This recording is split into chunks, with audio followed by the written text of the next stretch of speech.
주시는 하나님의 말씀 고린도전서 2장 1절과 2절 그리고 갈라디아서 6장 14절인데요. 먼저 고린도전서 2장 1절과 2절을 우리 함께 합독을 하겠습니다. 시작. 형제들아, 내가 너희에게 나아가 하나님의 증거를 전할 때 말과 지혜의 아름다운 것으로 아니하였나니 내가 너희 중에서 예수 그리스도와 그의 십자가에 못 박이신 것 외에는 아무것도 알지 아니하기로 작정하였음이라. 아멘. 갈라디아서 6장 14절입니다. 시작.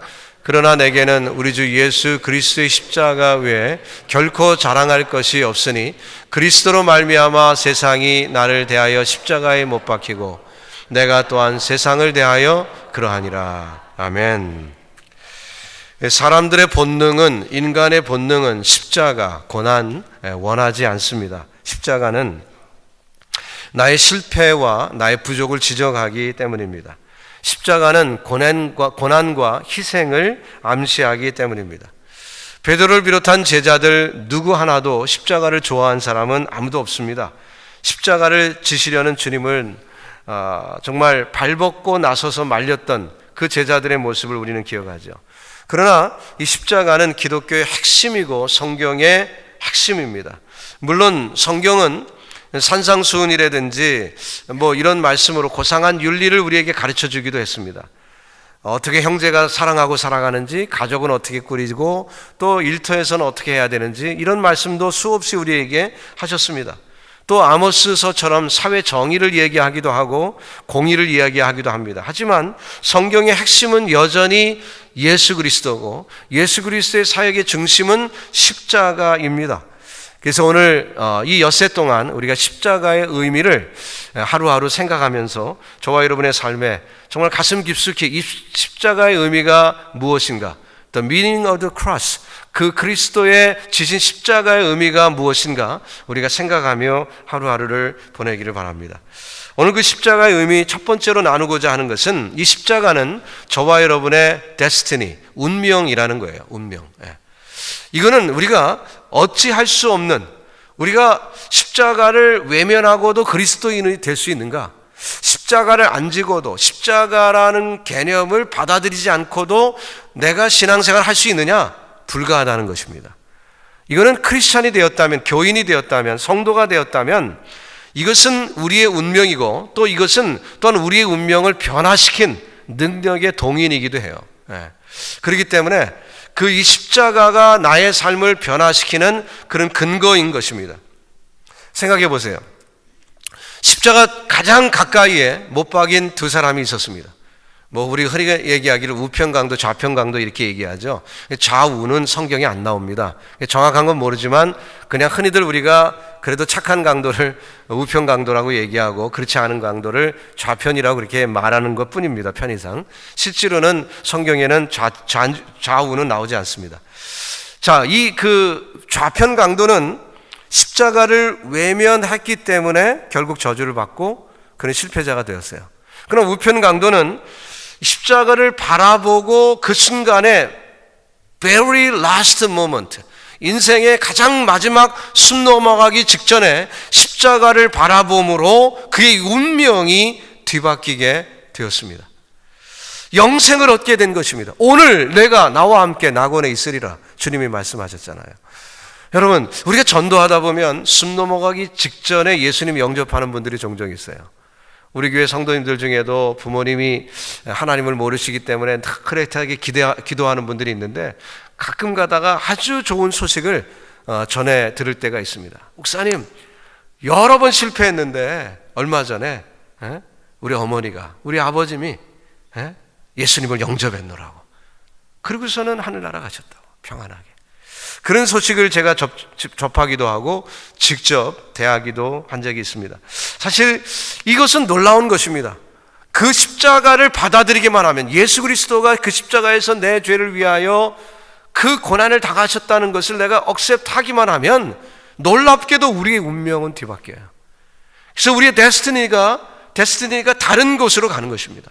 영생을 우리가 선물로 얻는 것입니다. 사람을 잡으려고 가던 사울도 그 다메섹 도상에서 십자가 지신 예수를 만나 운명이 뒤바뀝니다. 원래 그는 십자가를 전하던 스데반이 순교당하는 순간에 증인으로 서던 그런 사람이었죠. 그러나 막상 그가 십자가에 달리신 주님을 만났을 때 그는 운명이 바뀐 것입니다. 사울아 사울아 내가 어찌하여 나를 핍박하느냐.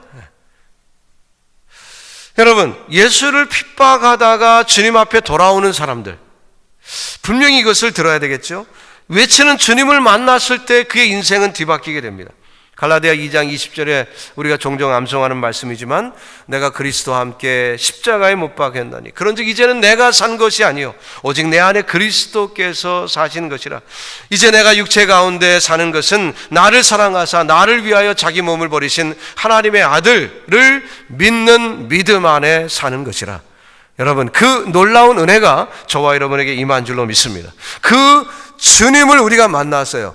그냥 주님이 아니라 십자가 지신 주님을 만났어요. 그렇기 때문에 내 인생이 뒤바뀌게 된 거죠. 오늘 보면 갈라디아 6장 14절에서도 뭐라고 얘기했습니까? 그러나 내게는 우리 주 예수 그리스도 십자가 외에 결코 자랑할 것이 없노라 말씀하고 있습니다. 여러분은 늘 사람을 만나면 무슨 자랑을 합니까? 자식 자랑하는 사람도 많고요. 또 자기의 어떤 커리어 자랑하는 사람들도 많고요. 자기가 어떤 한국에서 어떤 일을 했노라 자랑하는 분들도 많아요. 그렇지만 바울은 십자가 외에는 결코 자랑할 것이 없다 그렇게 얘기했습니다. 왜냐하면 십자가가 자기의 인생을 바꾸는 능력이 있었고 그 운명의 체험 속에서, 변화의 체험 속에서 바울은 이 십자가의 역할을 알고 있었기 때문에 그렇습니다. 여러분, 저와 여러분의 인생은 어떻습니까? 십자가 없이 방황하다가 혹 인생을 포기하고 싶었던 그 순간이 있었지는 않습니까? 십자가를 붙들면 되는 거죠. 십자가를 붙들면 우리의 인생은 변화됩니다.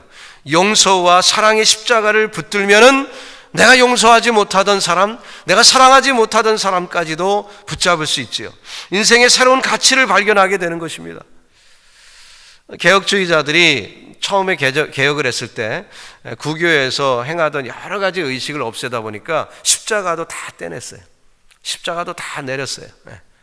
여러분, 용수철이 튀다 보면 이렇게 쫙 당겼다가 딱 놓으면 어디 갑니까? 가운데 있는 게 아니라 쭉 이쪽으로 갔다가 다시 이렇게 되죠. 그런 식이에요.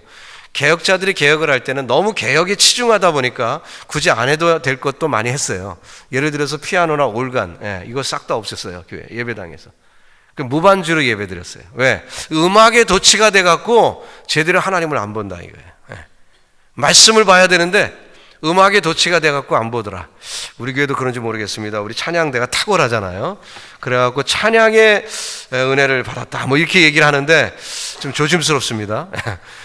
개혁주의자들은 그때 그냥 그것도 다 없애버렸어요.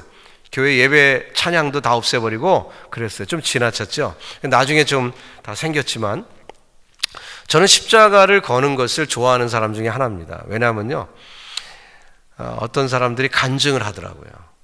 참 인생이 괴롭고 힘들었는데 길을 가다가, 여러분 한국에 서울에 네온사인이 이렇게 붙어있는 십자가 있잖아요. 그래서 밤새 잠도 못 자고 그러다가 새벽에 방황을 하는데 그 십자가를 딱 볼 때 그 십자가 자기를 부르더라는 거예요. 그래갖고 나가서 교회에 첫 예배를 드린 게 새벽 기도였다, 이런 간증 제가 들어봤거든요. 그러니까 그 십자가가 얼마나 중요합니까? 십자가. 그래서 저는 아무리 개혁주의를 따르더라도 십자가는 우리의 그 신앙생활에 이렇게 걸어놓고 내 마음을 한번 고쳐잡는 그런 도구로 삼는 게 좋겠다, 그렇게 생각하는 사람 중에 하나예요. 여러분, 십자가, 이 운명의 변화 여러분 받아들이시고 믿음으로 십자가를 보시기를 주님의 이름으로 축복합니다. 십자가는 우리의 말을 바꿔놓습니다. 십자가는 우리의 언행 심사까지도 바꿔놓습니다. 십자가는 자기 자랑하기를 좋아하지 않고 이제는 하나님을 자랑하기를 좋아하죠. 남자들 모이면 흔히 하는 얘기가 뭡니까? 군대 얘기 많이 해요.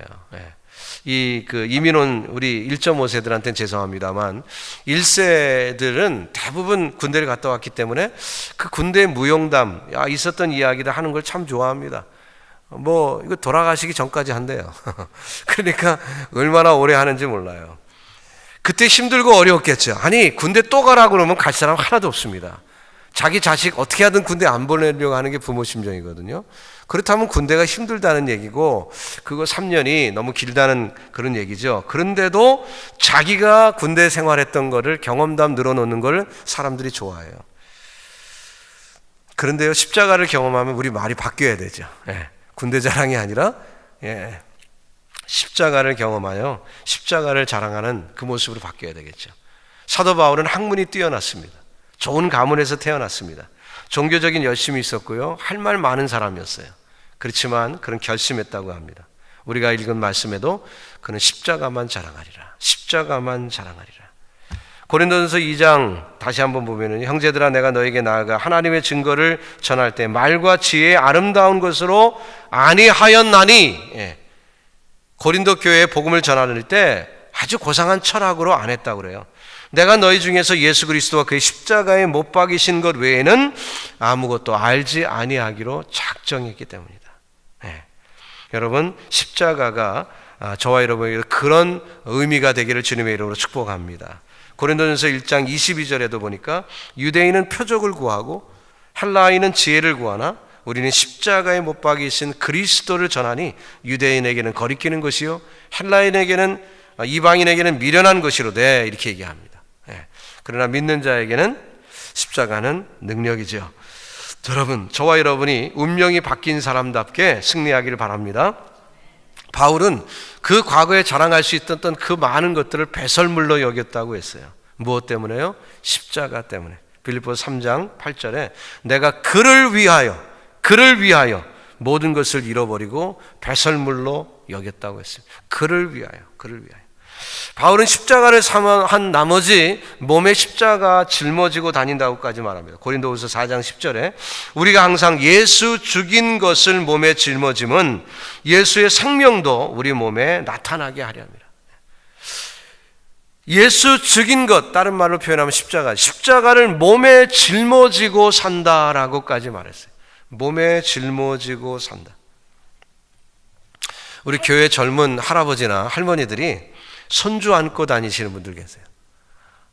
그 베드로 안에 가면은 손주를 안고 이러시고 그냥 자랑스러운 표정으로 남들한테 보여주고, 이거 돈 받아야 돼, 이거.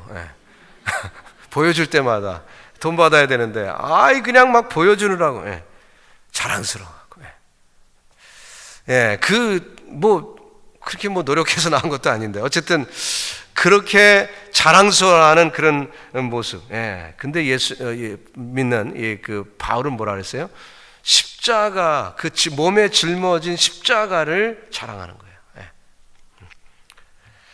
갈라디아서 6장 17절 내가 내 몸에 예수의 흔적을 가졌노라. 예수의 흔적을 가졌노라. 십자가가 있다는 거죠. 십자가. 구체적으로 그의 몸의 질병을 얘기할 수도 있겠지만 제가 볼 때는 그게 아니라고 생각해요. 그게 아니라고 생각해요. 왜냐하면은 몸의 질병 정도 십자가 갖고 이렇게 엄청나게 얘기할 일은 없다고 생각해요. 그에게 오는 꾸준한 시험들, 엄청난 핍박과 시험들, 끊임없이 다가오는 40에 하나 감한 매를 5번이나 맞고, 그 수많은 그 태장과 강도의 위협과 죽음의 위협들, 그 엄청난 위협들을 당한 그 바울은 끊임없이 고난과 십자가, 그러니까 짊어지고 사는 거죠. 여러분에게 십자가는 무엇입니까? 요즘 우리 예수 믿기가 너무 편하잖아요. 그렇지만 사실 우리에게도 다 십자가가 있죠. 십자가를 부끄러워하지 마시기를 바랍니다. 십자가는 저와 여러분을 위해서 주신 거예요. 내게 십자가가 있다면 이거 하나님이 나를 위해 주신 것이구나. 십자가를 귀찮아하지 마시고 십자가가 내 운명이고 십자가가 나를 변화시키는 도구입니다. 여러분의 아들이 여러분의 십자가일 수도 있죠. 여러분의 아내가, 남편이 여러분의 십자가일 수도 있고요. 우리 교우 중에 누가 여러분의 십자가일 수도 있고요. 또 혹은 질병이 내 십자가일 수도 있고요. 또 가난이 내 십자가일 수도 있고 수많은 원인들이 있겠죠. 하지만 그 십자가 부끄러워하지 마시고 그 십자가가 내 운명이고 결국 그것이 나를 변화시키는구나. 이제 말씀을 정리해 봅시다. 사람들은 이것저것에 얽매여 살고 있습니다. 돈과 명예와 쾌락과 죄된 습관 등들 수많은 것들이 우리를 얽매려고 합니다. 내 발목을 잡지요. 그때 여러분 자유할 수 있는 것, 자유할 수 있는 비결이 뭡니까? 십자가예요. 십자가를 체험하고 십자가를 바라보면 그런 것들이 유혹이 되지 않습니다. 체면 상해도 견딜 수 있어요. 모욕을 당해도 견딜 수 있어요. 십자가를 바라보기 때문에. 주님 당하신 모욕에 비하면 이거는 아무것도 아니거든요. 그러니까 십자가를 바라보면 감당할 수 있어요. 여러분 자유하시기를 주님의 이름으로 축복합니다. 그 십자가가 운명을 바꾼 수많은 사람들, 어거스틴이 그랬고요, 삭개오가 그랬고, 바울이 그랬고, 루디아가 그랬고, 빌립보 간수들이 그랬고, 간수가 그랬고, 정말 수많은 사람들이 그 십자가 때문에 운명이 뒤바뀌었어요. 저와 여러분도 마찬가지입니다. 십자가가 우리의 운명이에요. 우리 한번 따라 볼까요? 십자가는 나의 운명이다. 여러분 저와 여러분에게 정말 이 십자가의 의미가 살아있는 이번 한 주간 되기를 예수님의 이름으로 축복합니다. 기도하겠습니다. 주님 감사합니다. 오늘도 귀한 은혜 가운데 첫날 십자가의 의미를 살펴볼 때 십자가는 우리의 데스티니이고 그 십자가가 우리의 운명이요 정말 우리 삶을 뒤바꿔놨고 우리 영생의 놀라운 역사를 일으킨 근거임을 알고 있습니다. 하나님, 그러므로 십자가를 외면하거나 십자가를 달가워하지 않는 어리석음에 빠지지 않게 하여 주시고 어떠한 십자가라도 이것이 나를 향한 하나님의 십자가구나, 이것이 나를 위해 주신 십자가구나 늘 기억하며 또 감당할 수 있는 믿음의 백성들이 되게 하여 주시옵소서. 예수님의 이름으로 기도드립니다. 아멘.